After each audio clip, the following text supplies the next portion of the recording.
Traders in the building, welcome back to another video. Welcome back to the channel. You know exactly what time it is, man. On this particular video, I'll be analyzing the dollar index, gold US30 and US100, and in front of us we have the dollar index, and I'll be starting with it since it's the first on the watch list. Now, as you can tell, I'm bullish on this particular instrument. The reason why I'm bullish is because we are in a bullish channel, because we keep making higher lows, and we keep making higher highs. Another reason to note is that at the moment the market is above a significant area. We are above a level of sensitivity, which is a support. This was previously a very strong resistance where the market couldn't break, and as soon as the market broke above, it came back, retest, couldn't break below, and so at the moment we are still trading above that structure. Hence my perspective on this particular instrument at the moment is bullish. Now, the way you can take advantage of this move to the upside, you need to go to a smaller time frame. Let's go to the daily time frame, and over there we want to identify areas of interest where potentially the market could start buying from. Now, last week the market ended up breaking below and coming back into this particular structure over here, which now makes these two my two areas of interest, this high and this low over here. So now we also have a trend line that the market has formed over here that at the moment price is bouncing from. So now the area that I'm looking to buy this market from, because I could buy over here, however it wouldn't make sense to me, because why would I want to buy a market if the market is below a trend line? Imagine now the market breaks the trend line and I still want to buy over here. So now the area that I look at is an area that is so good for us to buy is this high over here. So should the market come above the structure over here, which I expect very much, then I'm interested that on the retest this would be a very good area for me to start looking for buys. Now let's say the market opens and then it starts to break below this area of support over there. Then if it does, it means this support now turns into a resistance, and we can start to look for short-term sells, maybe to this trend line over here, which of course it would also confirm with this area over here. I mean, if you look on your left, we do have an area over here which was a support before, resistance, range over there, and then became a support. So the market could be coming back to this trend line over here, which also would be in confluence with this support. Maybe this is where we can start to see those buyers again, and that's all I'm looking for in this particular instrument. There's nothing more, there's nothing less. Moving on to the second instrument of the day, this is gold. Let's go to the higher time frame. I'm currently bullish on this particular instrument. I'm bullish because, of course, as you can tell, the market is at the moment bullish. The market is moving up. However, the most interesting one is the move that we just got since we got the breakout of that structure over there. Of course, you can see that this was an area that the market was failing from. Anytime it reached the high, it rejected, reached the high, rejected, reached the high, rejected, and then eventually we got the market to break out of that high. So I still expect the market to give a retracement, because this move over here, it wouldn't make sense if the market just continued going up and up and up. So I still expect a retracement. However, at the moment the market is not giving us that retracement, and if you move to a smaller time frame, you will clearly recognize that the market has just created another pattern, which suggests that the market is still trying to continue higher and higher. Rather, let me move to a 4-hour time frame. On this particular time frame, you can clearly see that the market has broken above these highs over here. You notice how this was an area that the market respected so many times, and over here again respected. So now the market has broken out of that high, and of course we still need to pay attention to what price action is doing. Even though on the higher time frame you're expecting that retracement, at the moment the market is above a resistance, which means now a resistance has turned into a support.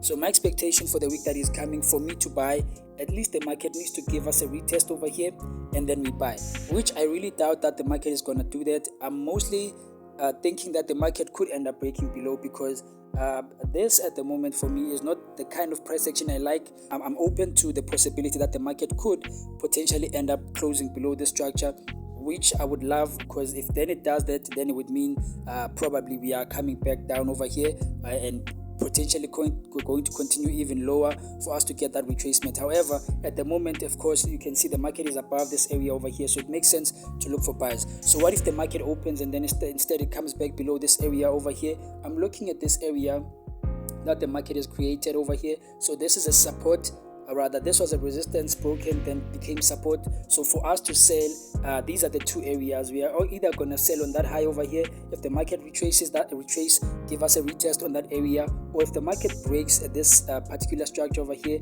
and on the retest again, we can sell this market, and this would be a correction to the impulse move that we are expecting. So moving on to US 100. On US 100, I'm bullish. Let's move to the higher time frame. So on this particular time frame, the reason why I'm bullish is so simple, right? You notice how the market, of course, been moving up, right?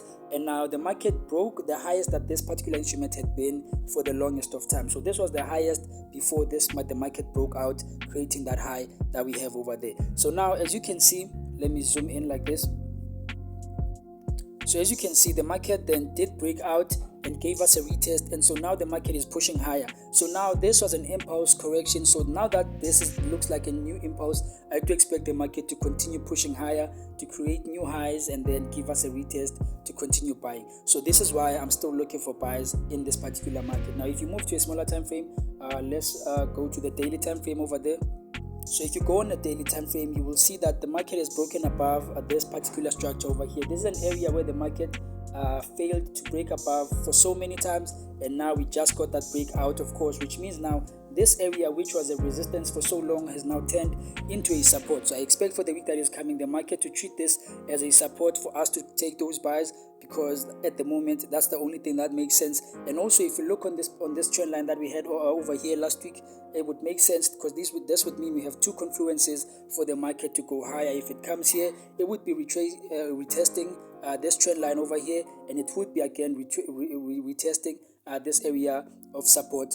Then it makes sense for us to buy. So now what if then the market ends up closing below this area? Let's say that the market, it comes and then it starts to close below this resistance over here. Then if it does that, it's not a train smash. If it does that, then it means the market potentially it's coming back to these lows, or the market could be in a range, it depends. So if it does that, we start to look for sells, and if the market reaches the low, we start to look for buys. Reaches the high, we anticipate the market to break out, and if it doesn't break out, we sell, and if it reaches the low, we buy. We anticipate again. So that's just how we're gonna trade it should the market end up breaking below this particular structure. But for now, I am bullish on this instrument. That's the only thing that makes sense. And for the trend line that I'm speaking about, it's on the 1 hour time frame. If you go to the 1 hour time frame, you will see that there is a trend line over there. We identified this trend line on the last video. If you can go last week and watch that video, you will see that this is the trend line that I spoke about. So this was the first touch, second touch, third touch, and a fourth touch. And over here we did have this structure over here, and with this arrow over here, you can see how I was advising how you can trade this market last week. And as you can see, this area market broke out, gave a retest, and the market started to push up. So this is still a valid trend line, because also it goes until here. So the next week, this is what you're looking for before anything else. That's all I'm looking for in this particular instrument. There's nothing more, there's nothing less. Moving to US30, and I'm closing with this one. Let's move to the higher time frame. So this particular instrument move, I could say they have a positive correlation with US 100. I can't confirm that, but the way they move, it's very similar. I mean, you look at it, the structure of it, the market is going higher, right? And this is the highest that this particular instrument had been for the longest of time. And now this is the new high that we have created over here. So now looking at this, it makes sense that I could say they have a positive correlation. I don't need to know facts. I mean, looking at it like this, the structure of it makes sense. So now this, the market then broke out of this particular high over here, which means now the high has turned into a support. And of course, we did get a retracement back to that support with that candlestick over here. And so now this again looks like an impulse. This candlestick currently over here looks like a candlestick that has a potential to continue going higher, to create new higher highs. As I'm expecting the market to move. So now the way you can trade this market, you need to go to a smaller time frame. So looking at this particular price action over here, you can clearly recognize that this is a high, which is a resistance again, resistance and a resistance. So the market at the moment is still below that particular resistance. So my advice to you next week is maybe you need to wait. Don't be quick to sell this market. Don't rush. Now that this is a resistance, don't rush to sell the market. Wait a little bit to study what the market could do on this area, because I do expect the market to break out. And if it does break out, then good. It means now this high over here has turned into a low. The resistance is now a support, and this is where we can start to look for buys. However, anything could happen. What if then the market still shows weakness around this area over here? It still shows to be failing to break. It still shows weakness around the structure shows that it's not trying to break that area over there, then if it does that, that would mean you need to drop into an even smaller time frame, maybe 1 hour time frame, and on the 1 hour you identify the highs and the lows on that particular structure. So let me help you out with that. So if the market still fails to break above, you can identify this as the high, and you can identify this as a low over here. And what you do with these particular structures over here, you would say, okay, I don't do anything as long as the market is in between. I want to see if the market breaks below the structure over here. Should it do that, then it means the market has respected this high, so maybe I should start looking for sales. And if the market breaks above that resistance over here, you would assume that now that the market has broken out, it means the market has not respected this resistance, meaning now the market has turned that resistance into a support, so I want to buy. Really, that's all I'm looking for in this particular instrument for the week that is coming. There's nothing more, there's nothing less. Thank you so much for the continued love and support. Please do continue loving these videos, continue supporting me. It means a lot to me. I love you guys. See you next week, same time, same place, and I am out.